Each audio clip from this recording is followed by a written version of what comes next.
মানে দুইটা অ্যাম্বুলেন্স হচ্ছে একসাথেই। আজকের কুয়াশাটা হচ্ছে দেখার মতোই, জাস্ট ওয়াও।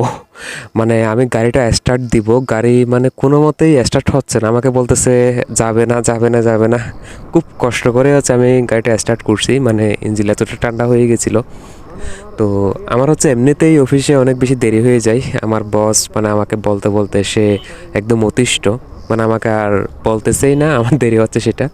তো তার মধ্যে হচ্ছে আজকে অনেক বেশি কুয়াশা, মানে রাস্তাঘাট দেখা যাচ্ছে না, যদিও হচ্ছে এটা অটো ফোকাস করে ক্যামেরা, যার কারণে হয়তো আর একটা স্পষ্ট দেখা যাচ্ছে আমি যতটুকু মনে করি।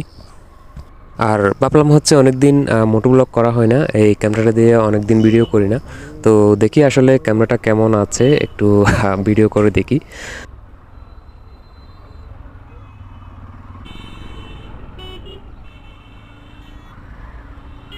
কি একটা অবস্থা, মানে কানের মধ্যে এভাবে ইয়ারফোনটা দিছে, মানে হর্ন দিচ্ছি, কোনো খবরই নাই। সে একদম রাস্তার মাঝখানেই, কি মানে নবাব। তো কুয়াশা অনেকটা কমে গেছে, রোদ উঠে যাচ্ছে, যদিও প্রচুর ঠান্ডা।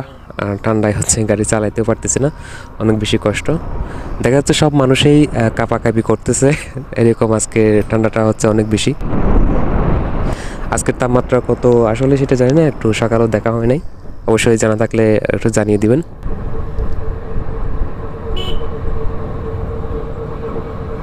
আর এই ক্যামেরার হচ্ছে ভিডিও আমার চ্যানেলে আগেও ছিল, আর তারপরে হচ্ছে কয়েকজন রিকোয়েস্ট করছিলেন ক্যামেরাটাতে মানে ভিডিওটা কেমন আসে।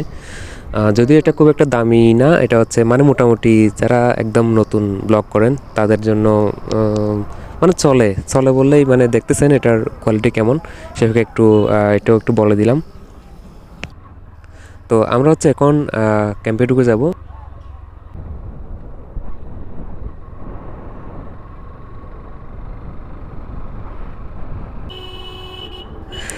খুব সুন্দর, মানে দুইটা অ্যাম্বুলেন্সই হচ্ছে একসাথেই, দেখা যাচ্ছে দুটাই অ্যাম্বুলেন্স।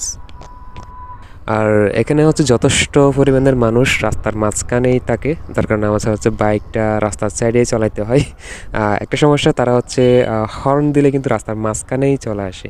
আর কিছু কিছু ট্যাবলেট চড়ি, কিছু কিছু ফুলাফাইন আছে, মানে একদম হঠাৎ করে এভাবেই দৌড় দিবে রাস্তার মাঝখানে।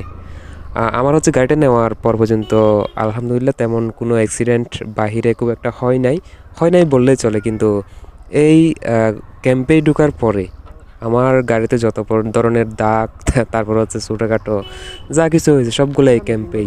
মানে হঠাৎ করেই যে তারা এভাবে দৌড়টা মারে, কখন যে তারা মানে এটা বুঝবে শিখবে যদিও জানি না। তো আসলে অনেকটা রোদ উঠে গেছে, আমরা হচ্ছে একদম ক্যাম্পের ভিতরেই চলে আসছি। তো এখন হয়তো আর অত বেশি দেখানো যাবে না, আর দেখাবই বা কি, সবগুলো হচ্ছে একই রকম। আর ক্যাম্প এটা হচ্ছে রোহিঙ্গা ক্যাম্প।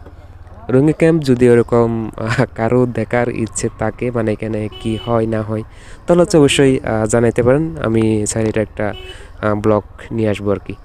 তো ধন্যবাদ, সাথে থাকবেন, আর পেজটা অবশ্যই ফলো করে দিবেন, আর যদি এই মুহূর্তে ইউটিউব থেকে দেখেন চ্যানেলটা সাবস্ক্রাইব করে দিবেন।